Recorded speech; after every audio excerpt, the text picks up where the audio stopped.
and I don't know how to edit these, so you have to edit it. You know, I'm a big fan of raw. Okay, well it's raw. So where part two, where we ended this last conversation is what would a guy like me, where would you find a place for me? And then you were talking about, I guess people listening may not know exactly, like, you're a CPA. I'm a CPA. You're an entrepreneur. You have your own business. Yep. Yeah. You're a developer. Yep. An investor. Yep. Anything I missed? I'm socially conscious. I want to leave the world a better place. If I could figure out how to make water, that's what I'd be doing right now. You know. But I'm interested in this idea that people will want to get behind a place of peace, and you had mentioned maybe some mental stress from this life. Maybe they're not mentally challenged. Maybe this life is too stressful and this is a place of respite. That is a very West Coast way of looking at things. We don't have many places of Zen type respite in the Midwest or in Milwaukee. I mean, there's not many places you can go where you're just to immerse yourself in nature and bubbling brooks and on a 3-acre site. I mean, that just isn't around. There's no place like this if that's what you want to get out of it. If you want to sit at a picnic table like we are, and you would just want to listen to the water bubble and smell the plants, and you know, you can smell, even though it's only like 43 degrees here, you can smell fresh foliage. You can smell, it smells different. You smell dirt. So there's that life element. There's that. Yeah.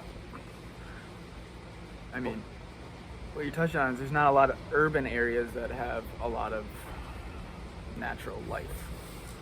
And it's a big deal because our population is just flooding to urban areas.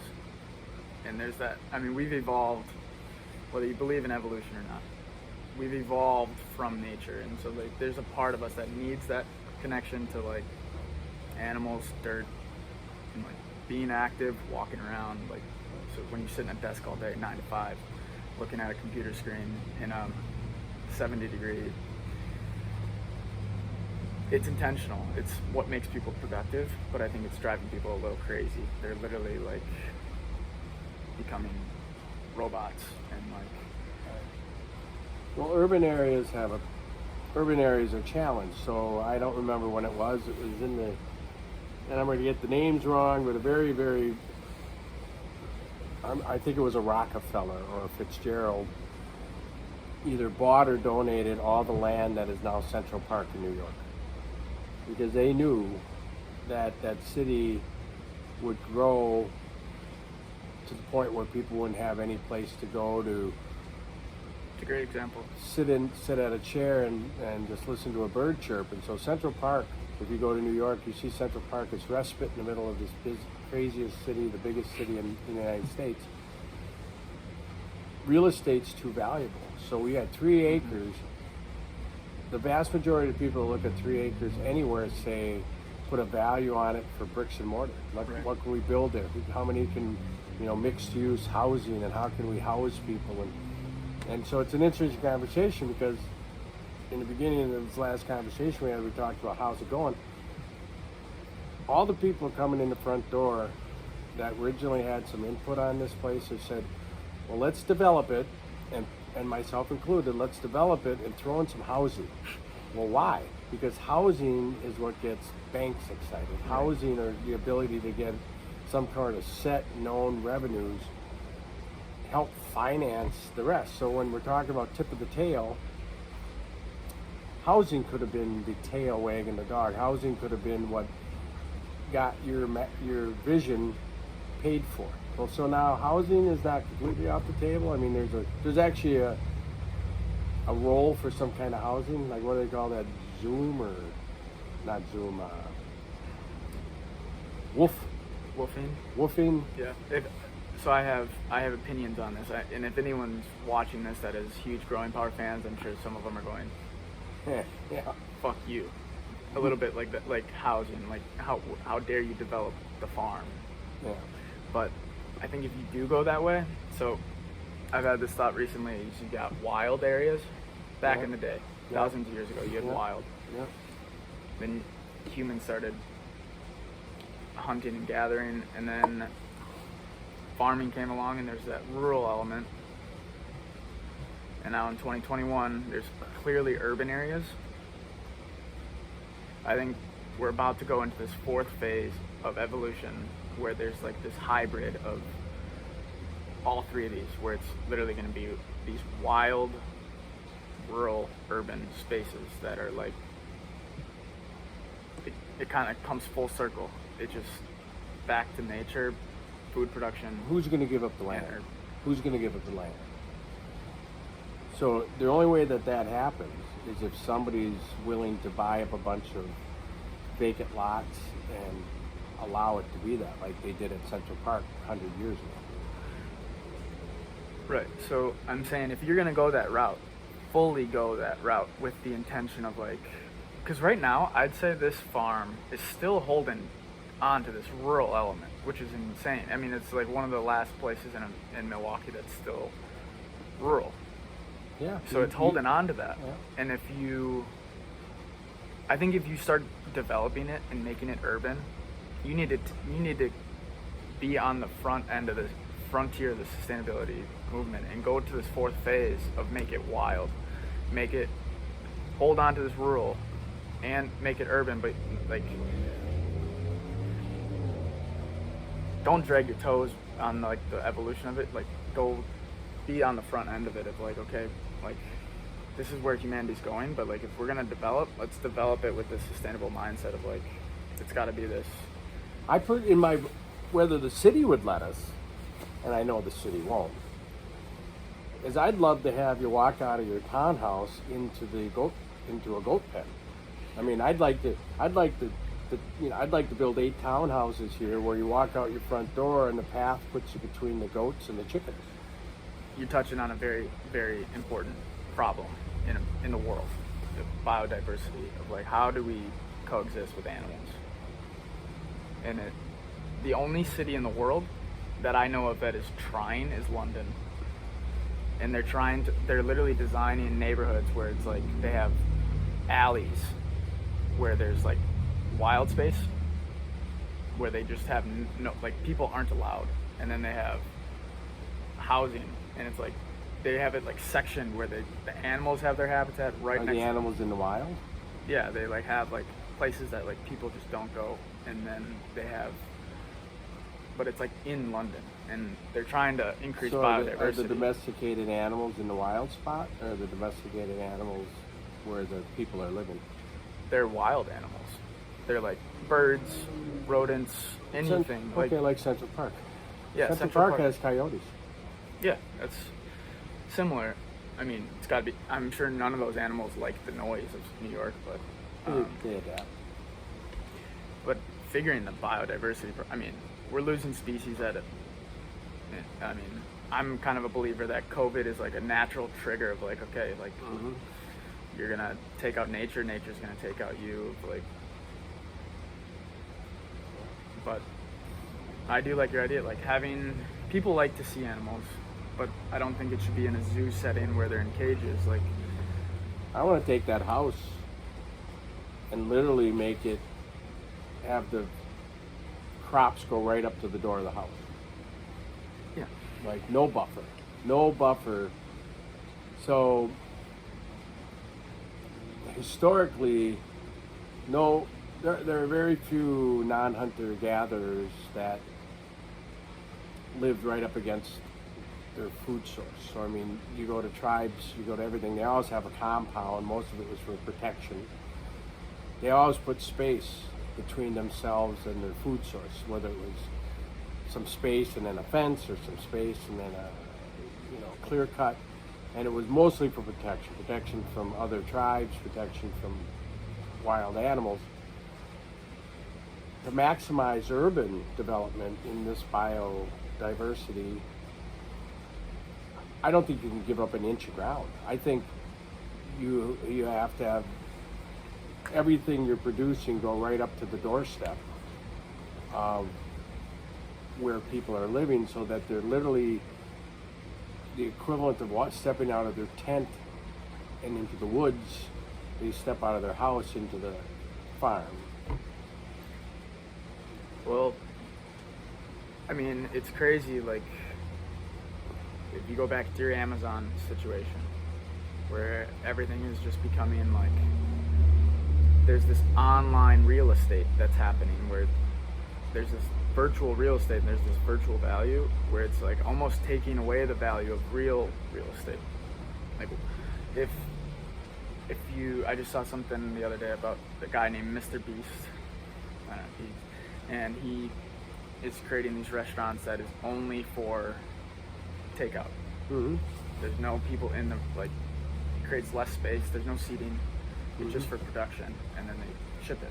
So if that trend happens, there's going to be a ton of real estate, like real life real estate, that will not need to be used. Like, say all the seating areas around the globe are not needed, and people are just in their own private homes.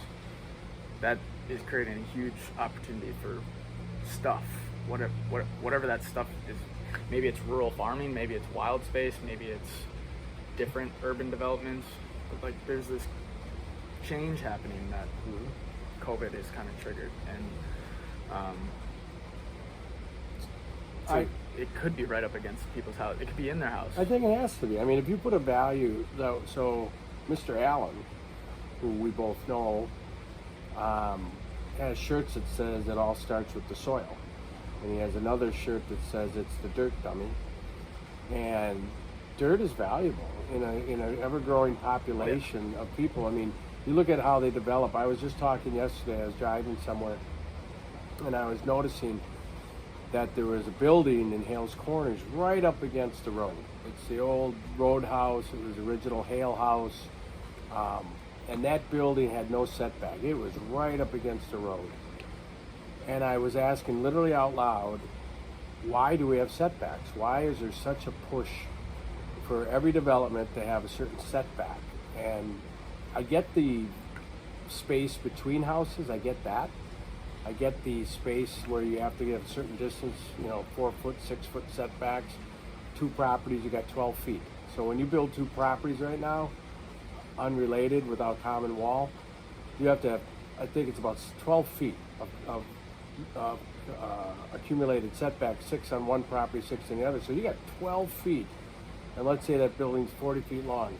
That's 40 times 12, that's 480 feet, 480 square feet of space that is just by code tells you have to set back.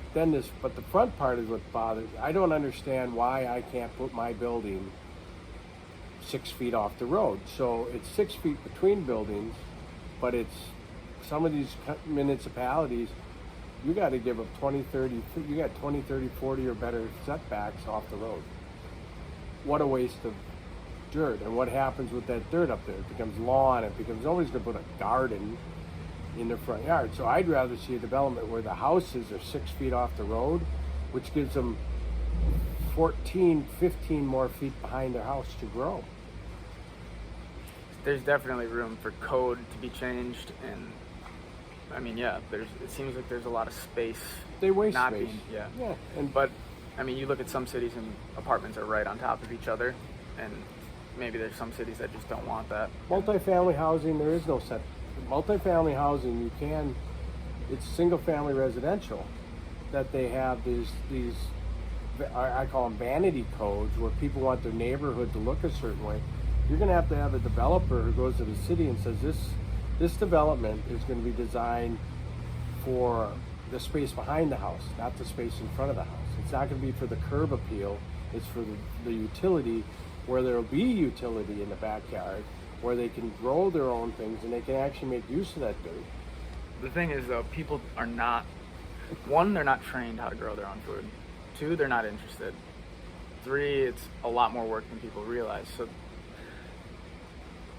like, even if it's presentable, like, are people really going to farm their own food? Well, you spent time in St. Paul when you went to college there, and I've spent time in Madison. I'm sure you've been to Madison. The answer to your question is yes. There are people that want to grow their own. They grow, and in St. Paul, especially in that neighborhood that you were living in, there was a lot of people who had gardens in that space between the sidewalk and the front of their house. That's great. That's great that they did that and they're making use of that. But when you talk about curb appeal, I don't know if I find it that attractive that one house has a flower garden, one house has a vegetable garden, the next guy has grass, and so it's very eclectic, very hippie-ish, where it should just be. I like the vibe of St. Paul. Yeah, it was a vibe, but I mean, pragmatically, put those houses on the sidewalk and give them the dirt behind their house where it's more efficient. So it's not efficient to grow food the way they're doing it there. I'm going to forecast a little bit and make a prediction that the technology that will catch on is the AI, robotic, hydroponic, privatized farming that you put in your basement with LED lights, solar powered on the roof, and it literally grows food for you, and it's inside your house, without soil, without. There's many cultures doing that already. Yeah, you're right. So I think it's going to be easier, less time. The American culture is going to kind of adapt that more than maybe there's going to be a little bit of both. There's always this. Humans are in the middle of nature and technology. Like, there's some humans that are just like holding on to that natural, like, do it the old way. There's some humans that are just like, put a chip in my brain, I want the internet at 5G, 6G, 7G, contact 8G. lenses with a TV in it. So like but who's gonna win? Nature or technology? Like, and I think we're in the middle of it. Is like what's healthier? I think we're kind of dipping into this technology. Everyone's got one of these, but we're kind of like, you're seeing there's some side effects, or maybe there's just some growing pains of getting adjusted to that. And some people, like the Amish, they're like, I don't want that. You can do it all naturally. Right. It's like. Good. So segue Segue to part 3. Segue to part 3. Let's make it a part 3 because these are little chunks, and I personally like little chunks. So we'll come back.